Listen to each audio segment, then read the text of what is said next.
I think this is a hat kind of day because it's cold in the workshop.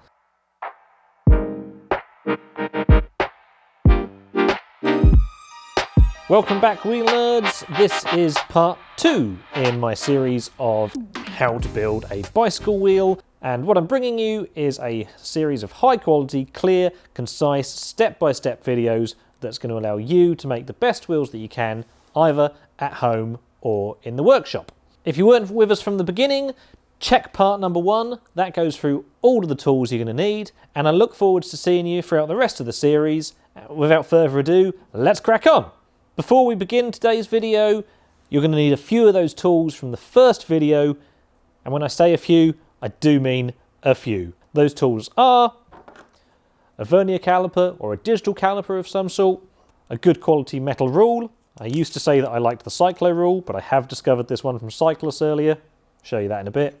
A pair of ERD sticks for measuring your rim dimensions. I've got a link in my description for a short video about how to make these. And you're going to require a flat surface of some sort. In my case, I've grabbed a block of wood. Of course, you're also going to require both the hubs and the rims that you intend to build on. And before we get started with measuring, I just want to make a note that in this series, I'm not going to be talking about component choice or, as of yet, wheel design and wheel geometry. Those are much more in-depth subjects, and they're going to be part of which really deserve their own video. Additionally, throughout this series, I'm going to be building a very standardized 32-hole J-bend 3-cross setup, which is pretty much your standard bicycle wheel, to demonstrate what we're going to be doing. The series is going to show you and will allow you to do different hole counts and different lacing patterns. The same rules apply to most, but what we're not going to do yet is going to get into any of the more complicated stuff, such as straight pull, 2-to-1 lacing, stuff like that. Towards the end of this video, I will briefly go through some of the more common special case scenarios, but once again, really out there stuff is going to have its own specialist video, so as not to bog this one down with loads of extraneous details. Of course, the other tool that you're going to need is access to the internet and a spoke calculator. Which spoke calculator, I hear you ask? In my mind, that's simple. I have been using one spoke calculator and one spoke calculator only for many years now, and that's the one offered by Roger Musson. Roger used to have that calculator listed on his Wheel Pro website, and if you'd like a good quality downloadable PDF with plenty of details about how to build wheels, then seriously suggest that as a resource, as well as these videos and others. But Roger has recently started up spokelength-project.com, and his calculator is now available there. A little bit of a weird one. To access the calculator, you do need to add /calculator, as shown on my screen now. And I'll put a link to it in the video description. So now that we're on the Spoke Length Project's calculator, I'm just going to briefly take you through some of its features, which I find to be pretty useful. To start with, please note that if you click on any of these headings, then Roger's got some amazing how-tos and guides on the sort of stuff that you should be inputting. So for example, if I click flange offset here, Roger's got a great little diagram showing us exactly what we're going to be inputting, and includes an offset calculator if you want to do it differently to how I'm going to show you shortly. Another great thing about this calculator is that as long as you use the wheel type options up top, we're just going to be building a normal wheel for now. That means a J-bend spoke. Then what will happen is if you input anything incorrectly, then actually it'll flash up errors in red. A good example would be that if you chose to cross your spokes too many times, spokes might touch each other at the hub, and that would be bad. Roger's calculator will flash up a warning telling you that that's going to happen. So especially for the new wheel builder, I think that this calculator is an excellent choice. To keep things nice and simple, I'm going to be showing you a standardized front disc brake wheel to start with. The types of measurement we're going to be making will apply to most other wheels. And just to run you down, we're going to need to be measuring the diameter of the hub. We're going to need to measure flange offset, and that's the distance from the center of the axle to each of the centre of the flanges. We're going to need to know the spoke hole diameter, and we're going to need to know the effective rim diameter. Remember that Roger does have clickable headings on all of these to guide you through what each of these terms mean, but ERD is an important one, and I'd like to point you immediately to my video on the subject, which you'll find on the screen now, or in the link in the description. You can go and watch it, and you should. The more common special case scenarios that Roger's calculator allows you to use are asymmetric rims, more about them in the future, and most commonly straight pull. Straight pull means that you must measure spoke offset. You'll see that on the screen right now. And again, when it comes to straight pull hubs, I'm going to have a much more in-depth video because that's quite a specialism and there are many different types of straight pull hubs out there. Finally, if you choose a rear wheel, you'll see that you can input a frame offset. For example, some of Cannondale's bicycles use what they call an AI offset, and other brands do this too because they're trying to even spoke tensions between drive side and non-drive side. Again, that's a specialism. You don't need to worry about it now. It's also got options for paired spoke holes that you'll find on some e-bike motors. And once you get really crazy, you'll see here that the great thing about Roger's calculator is it allows you to calculate what's known as triplet or 2-to-1 lacing, G3, which is a Campagnolo version of that, eccentric wheels, you know, eccentric wheel builders, all of that. I like to call them clown wheels. Really, all eccentric means is this calculator will allow you to calculate the spoke lengths were you to need or want to build a crazy wheel where the hub is off-center, and different types of lacing such as paired and mismatched hubs. A good example might be how to, if you had a 24-hole rim and a 32-hole hub. All of those are advanced, and it's good that you know they're there if you need them. I'm not going to talk about them anymore. Let's go! So the first thing that we're going to measure is ERD. ERD stands for effective rim diameter, and for more in-depth information about that, please see my separate video on the subject matter. It is one of the most crucial things to get right. In the other video, I go into more depth. Here I'm going to show you the quickest, simplest, and I hope most foolproof method of getting ERD measured. You're going to require your ERD sticks, your rim, and some kind of nice clear ruler. One of your ERD sticks is going to go into one of the holes either side of the valve hole. It doesn't matter whether it goes above or below. Your other ERD stick is now going to go into the opposing hole, the other side of the weld or the join in the rim. For example, with the rim facing me, this ERD stick is below the valve hole, and therefore on the other side of the rim, it needs to be above the weld. An easy and foolproof way to check this would be to make sure that you have the same number of empty spoke holes, disregard the valve hole, either side of each of the two ERD sticks. In my case, this is a 32-hole rim. That means I have 15 empty holes here, 15 empty holes here, plus 2, 32. To measure ERD, you're now going to take your ruler. I've switched out to the cyclist ruler here. I like it because it's black and white, much clearer than my old Cyclo ruler that I've previously recommended. Sorry Cyclo, there's a new king in town. Now you can line up your ERD sticks, having one at 0, eyeball over that in order to make sure that you're accurate, and now come to the other side, coming directly over, and you'll now see that I have a reading of 262. A quick tip to make this a little easier would be to grab a little block of wood like this. You can now place it under your ruler, and you can rest your ERD sticks on it much more readily. 262. My ERD sticks measure 150mm each. I therefore add 300mm to that reading to come up with an ERD of 562. I recommend that before inputting any measurements, you use a pen and paper and write down all of the measurements that you take. The final part of this section is me waffling once again about why you need to be careful with ERD, because this particular series of rims from DT Swiss is a great example. They use a washer, and as discussed in the video on the subject matter, washers do increase your ERD. Each of these washers is going to add about 0.5 mil, so whilst we did measure 562, the actual effective rim diameter that I'm going to be inputting is 563. Please remember that ERD is super important to get right. Your hub measurements, fortunately, don't need to be anywhere near as accurate. Let's move on to the hubs. On the hubs, there are two major things that we need to measure. Those two major things are flange to centre of axle. Flange diameter is simply the distance between the middle of two spoke holes measured directly across the hub. Centre to flange is the distance from the centre of the axle to the centre of each flange. For those of you that don't know, the flange is the area of a hub that holds the spokes. You'll note that unless you had a rim brake front hub, centre to flange will always be uneven. You can see clearly here how this space is smaller than this space. I just said that we need to measure from the centre of one spoke hole across to the centre of another. However, that's quite hard to do by hand.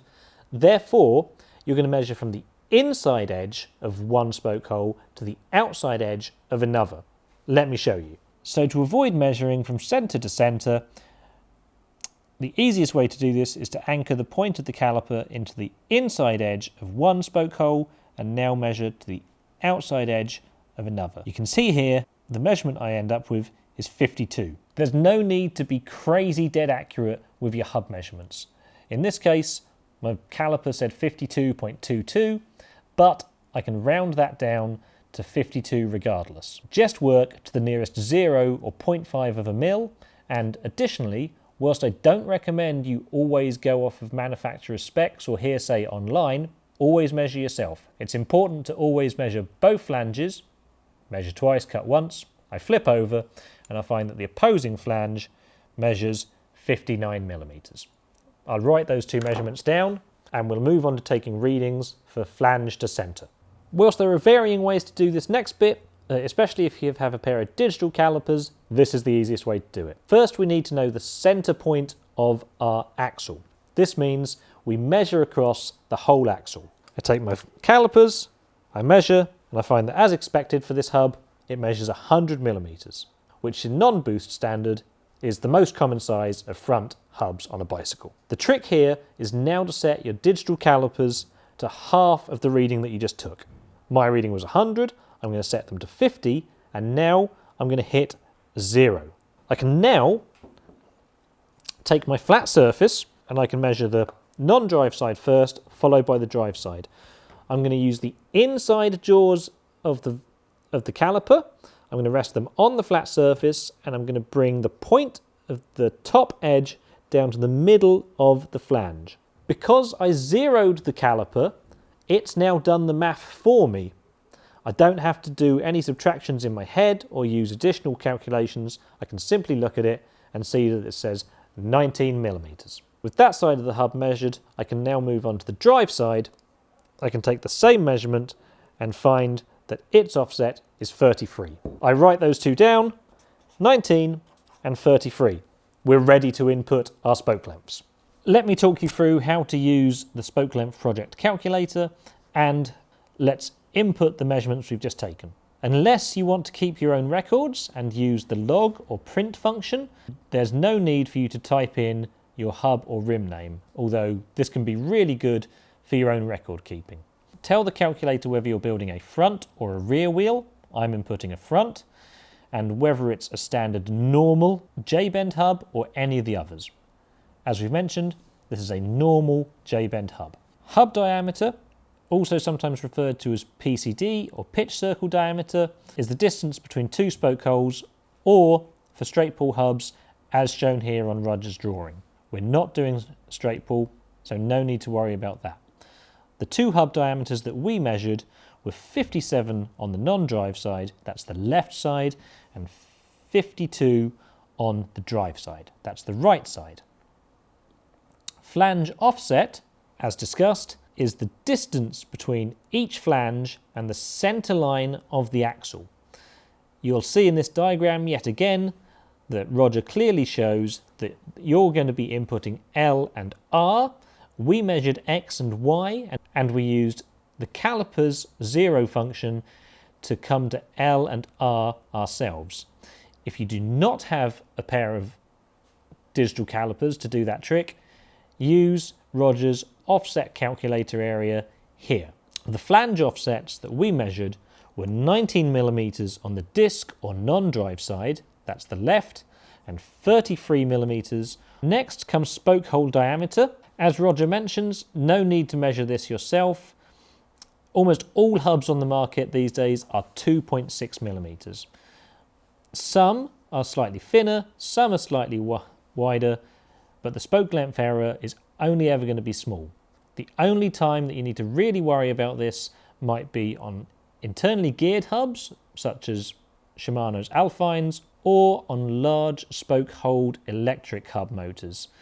In this case, I do recommend that you measure them. ERD is input here, and you'll see that Roger mentions his book here, along with the procedure and how to make ERD sticks. The ERD that we measured once we added the washers was 563 millimeters. If a rim was asymmetric, you'd enter it here, and you can find more about that in a further video, but as Roger mentions, typically you'll see an offset of around 3 to 4 millimeters. If you have an offset rim, then input either 3 or 4 millimeters, 3.5, you won't go wrong. The spoke calculator has an area for width between holes. This is really only applicable for fat bikes and very wide rims.